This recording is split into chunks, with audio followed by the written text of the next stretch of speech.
লালপুর বাগাতিপাড়ার সমস্ত মুরব্বীদেরকে সম্মান করে চলাই আমার দায়িত্ব।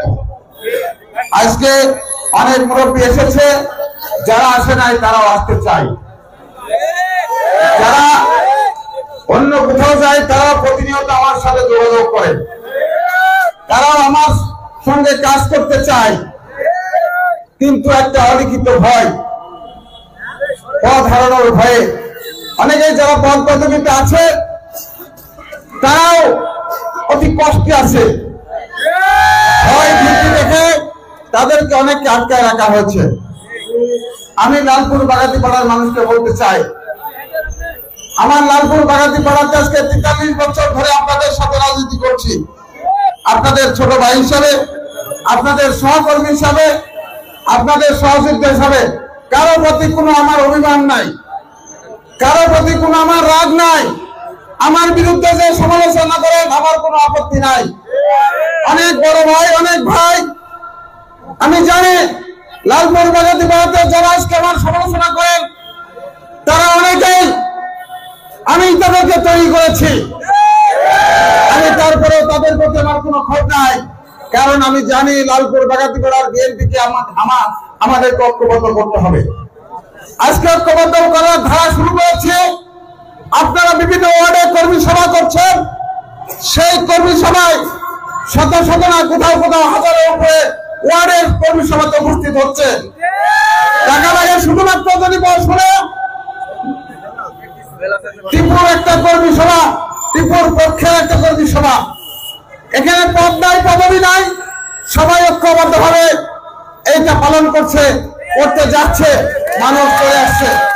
কারণ লালপুর বাগাতিপাড়ার মানুষ জানে আর যাই করে 43 বছর মানুষের সাথে কোনো বেইমানি করে নাই, আর যাই করে 43 বছর কোনো মানুষের থেকে কোনো টাকালি নাই, আর যাই করে কোনো মানুষকে কথা দিয়ে কথা রাখি নাই, এমন কোনো কিছু নাই। লালপুর বাগাতিপাড়াতে এখানে বরিশাল থেকে যে নির্বাচন হয়েছে, তার আগেও বাড়ির নির্বাচন হয়েছে, এলাকার মানুষ সেই নির্বাচনগুলোতে সক্রিয় কর্মী হিসেবে কাজ করেছি, কোথাও করে বেইমানি করি নাই।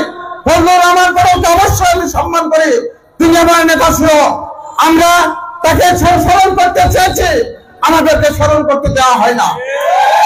আল্লাহ যদি আমাদেরকে মুখ তুলে দেশটাকে বেগম খালেদা জিয়া যদি তারেক রহমান যদি আমাকে লালপুর বাগাতিপাড়ার প্রতীক যদি আমার হাতে দেয়, অবশ্যই ফজলুর রহমান পরেওকে আমরা সম্মান করব।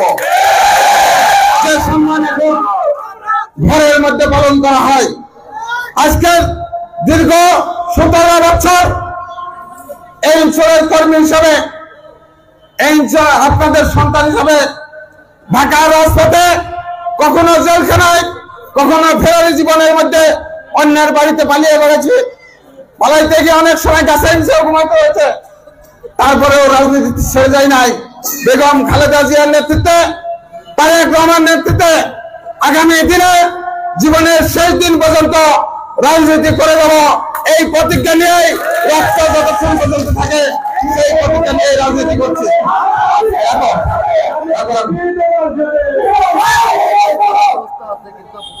আজকে লালপুর বাগাতিপাড়ার যে উন্নয়ন হয়েছে, আপনারা যারা মুরব্বীরা আছেন তারা বলতে পারবেন, প্রতিটা উন্নয়নের সাথে আমার তকদির আছে, আমার ঘাম আছে।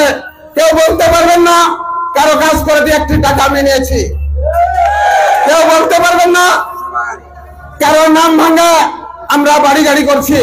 বাড়ি গাড়ি করার জন্য রাজনীতি করি নাই, বাধ্যতা যেটা রেখে গেছে ওইটা দিয়েই রাজনীতি করছি, আগামী দিনে ইনশাল্লাহ করব।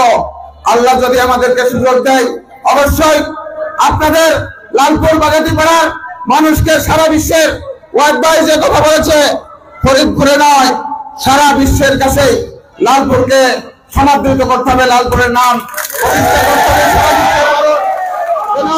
যেখানেই যাই সেখানেই যেন জানতে পাই লালপুর বাগাতিপাড়ার মানুষের জন্য, মানুষ এইটা লালপুরের মানুষ বলা মাত্রই যেন চিনতে পারে। সেই প্রতিষ্ঠান করার ইচ্ছা আমাদের আছে।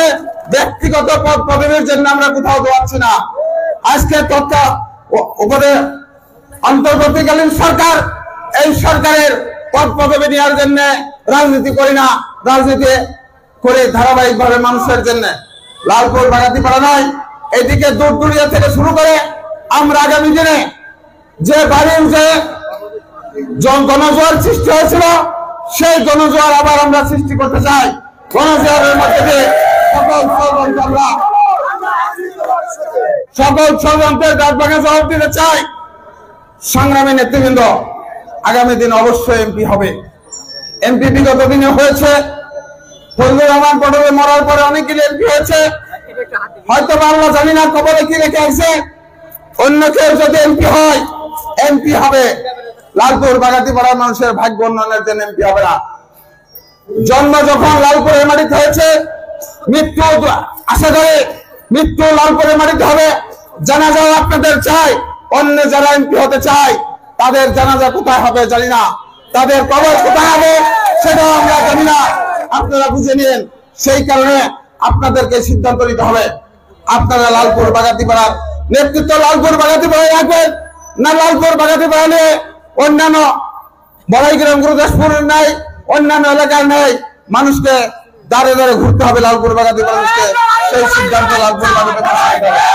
আমি রাজনীতি করে ঢাকার মাটিতে আমি এমপি হই আর না হই, আমার মর্যাদা ঠিকই থাকবে। আমি এখানে কষ্ট করে এসেছি, আসছি লালপুর বাগাতিপাড়ার মানুষের ভাগ্য নিয়ে যেন কেউ চিনিমিনে খেলতে না পারে। সেই কারণে আপনাদের সাথে থেকে আপনারা, আমি কালকে মারা যেতে পারি, আল্লাহ হায়াত মওত সবারই আছে। ফজলুর রহমান পটলের অনেক সিনিয়র বেঁচে আছে, কিন্তু তিনি মারা গেছে। আমি মারা যেতে পারি, কিন্তু লালপুর বাগাতিপাড়া শেষ মুহূর্ত পর্যন্ত লালপুর বাগাতিপাড়ার মানুষ আমাকে ভালোবেসেছে, তাদের সঙ্গে রাজনীতি করেছে। এই লালপুর বাগাতিপাড়া মানুষের অধিকার আদায়ের জন্য সর্বশেষ টাইম পর্যন্ত, মৃত্যুর আগ মুহূর্ত পর্যন্ত আমি লড়াই করে যাব। এইটা আমার প্রতিজ্ঞা। এই লড়াই আমি নেমেছি।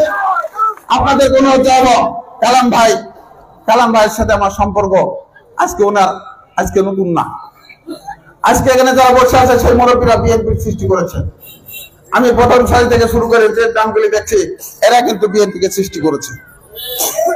অনেক সময় দুর্দিন গেছে, যে দুর্দিনে পার্টি করেছে এই লালপুর বাগাতি, তারাও আমার সাথে আছে। আজকে অনেকেই বলে লালপুর বাগাতি পাড়াতে যারা রাজনীতি করে, যারা এমপি মন্ত্রী হতে চায়, কয়দিন জেল খেলেছেন, একদিন কোর্ট আদালতে হ্যান্ডকাপ করা অবস্থায় থাকলে বুঝতে পারবেন কি অবস্থা হয়। 35টা মামলা নিয়ে দিনের পর দিন কোর্ট আদালতে, আর ঢাকা জেলখানায় থাকলে ওখানে যে ইলিশ ফাইল নামে একটা ফাইল হয়, এই ফাইলের মধ্যে থাকলে বুঝতে পারতেন। যারা থেকেছে তারাই বুঝে। আপনারা যারা আজকে বিএনপির জমিদার করছেন, কয়জন এই ইলিশ ফাইলে থেকেছেন, কয়জন রিমান্ড খেয়েছেন আমার জানা নাই, কতদিন জেল করেছেন।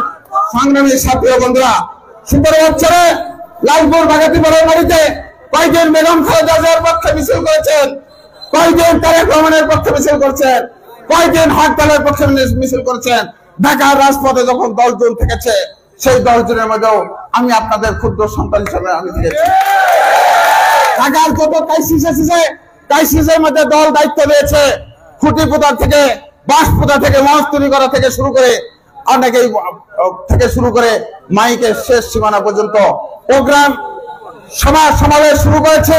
পুলিশের ধাক্কা দেখে তারপরে আজকের মতো লক্ষ লক্ষ নেতাকর্মী এসেছে। আজকে বেগম খালেদা জিয়া মৃত্যুর সঙ্গে পাঞ্জা লড়ছে। বেগম খালেদা জিয়া এদেশের মানুষের জন্য যেমন বেইমানি করে নাই, মৃত্যুর মুখোমুখি দাঁড়িয়েও মানুষের সাথে থেকেছে। আর অন্য নেত্রী আওয়ামী লীগের নেতাকর্মীদের থেকে পালিয়ে গেছে, কার কাছে রেখে গেছে, কে তাদেরকে দেখছে, সেইটার কোনো হদিস নাই। এবং বাংলাদেশের মধ্যে বিদেশে বসে বসে কর্মীদেরকে ষড়যন্ত্র করছে, জেল খাটানোর চেষ্টা করছে। আওয়ামী লীগের ভাইদের বলবো, শেখ হাসিনার উস্কানিতে কান না দিয়ে তার উস্কানিতে কান দিলে আপনাদের কিন্তু বিপদ বাড়বে। তার ছেলে মেয়ে, তার নাতিরূপ করলে সে কিন্তু দেশের বাড়ি চলে গেছে, তাদের কিন্তু কোনো সমস্যা নাই। বাংলাদেশের মধ্যে যেসব আওয়ামী লীগের নেতা আছেন, শেখ হাসিনার ষড়যন্ত্রে পা দিবেন না, পা দিলে কিন্তু বিপদের সংখ্যা বৃদ্ধি হবে। আমরা বিএনপি, বেগম খালেদা জিয়া, তারেক রহমান আপনাদেরকে করুণা করে সময় আপনারা ষড়যন্ত্র করবেন, আর বিএনপির নেতা কর্মীরা বসে থাকবে তাই নয়। সেই কারণে বলবো, সুষ্ঠুভাবে সুন্দরভাবে থাকেন, কোন ষড়যন্ত্রে পা দিবেন না। এই অঞ্চলের মানুষকে আমি বলতে চাই, এই অঞ্চলের মানুষ দূর থেকে শুরু করে, এই লালপুর থেকে শুরু করে সমস্ত অঞ্চলের মানুষের সাথে আমার কখনো কারো না কারোর সাথে পারিবারিক সম্পর্ক, কখনো কখনো কারো না কারোর সাথে বন্ধুত্বের সম্পর্ক, কখনো কখনো কারোর সাথে আত্মীয়তার সম্পর্ক, অন্তত পক্ষে কেউ না হলেও অন্তত পক্ষে মানুষগুলোর সাথে মুখ দেখা থেকে সালাম বিনিময়ের সম্পর্ক। সেই কারণে এই মানুষগুলা সকলেই পারস্পরিক সম্প্রীতির মধ্যে দিয়ে লালপুর বাগাতিপাড়ার মানুষ থাকো, কারণ লালপুর বাগাতিপাড়ার মানুষের অত্যন্ত গরিব এলাকা। অনেকে এমপি হয়েছেন, মন্ত্রী হয়েছেন, দারিদ্রতা দূর হয় নাই, এখনো লালপুর বাগাতিপাড়ার মানুষ একটা মানুষও কোটিপতি হয় নাই। সেই সুযোগ কিন্তু লালপুর বাগাতিপাড়ার মানুষের এসেছে। সেই কারণে আমি আপনাদের অনুরোধ জানাবো, আজকে থেকে এখান থেকে গিয়ে আপনারা যে প্রত্যেকেই পাশের বাড়ি, গ্রামে গ্রামে, ওয়ার্ডে ওয়ার্ডে, ইউনিয়নে কর্মী সভা করুন, কর্মী সভা ডাকুন। আমার নামে, বেগম খালেদা জিয়ার নামে, তারেক রহমানের নামে মানুষকে ডাকবেন, মানুষ অবশ্যই আসবে। যারা ওদিকে আছে তাদের সাথে যোগাযোগ করুন, আমার সাথে অনেকের যোগাযোগ হয়, দু একজন ব্যতীত দু একজন তাও ভয়, যদি টিপুর কাছে গেলে ভোটটা আমি আমার মতো করে চালাইতে পারবো না। সেই কারণে অনেকেই কিন্তু ভয় পায়, কিন্তু অধিকাংশ কমিটিতে যারা আছে তাদের সাথে আমার যোগাযোগ আছে, তারা আমাদের নির্বাচন করবে, তারা আমাদের সাথে ভোট করবে, কারোর সাথে বিভেদে জড়ানোর দরকার নাই। আপনারা কর্মী সভা করে মানুষের কাছে যান, মানুষ আপনাদেরকে সাড়া দিবে। আমরা দূর দূরিয়াতে কালাম ভাই আসলে সময় দিলে আমরা একটা সমাবেশ করব, আর পাশাপাশি ধারাবাহিক ভাবে প্রত্যেক ইউনিয়নে আমরা আমি থেকে সমাবেশ করব। আর আমাদের নেতৃবৃন্দ যারা, বিশেষ করে আমাদের সাকাত ভাই চাকরি যাওয়ার পরে অত্যন্ত পরিশ্রম করছে, রবিবারে পরিশ্রম করছে, আপনারা ইউনিয়নে যে কর্মী সভাগুলি যেগুলি যারা দায়িত্ব পালন করছে, বাগাতিপাড়ার নেতারা আছে, আমরা আগামী 2 মাসের মধ্যে সকল ওয়ার্ডের কর্মী সভা আমরা সমাপ্ত করতে চাই। তারপরে ধারাবাহিক ভাবে আমরা ইউনিয়ন সমাবেশগুলি করব। ইউনিয়ন সমাবেশগুলি করে আমরা গোপালপুর মেলা স্কুল মাঠে এবং বাগাতিপাড়াতে 2টা সমাবেশ করব। যে সমাবেশ বাংলাদেশের রাজনীতির ইতিহাসে কখনো কেউ করতে পারে না, সেই সমাবেশ আমরা ইনশাল্লাহ আগামী কিছুদিনের মধ্যে আমরা সবাই কর্মী। বেগম খালেদা জিয়া, তারেক রহমান নেতা, আমরা সবাই কর্মী। এই স্লোগানের মধ্যে আমরা সামনের দিকে এগিয়ে যাব। সবাই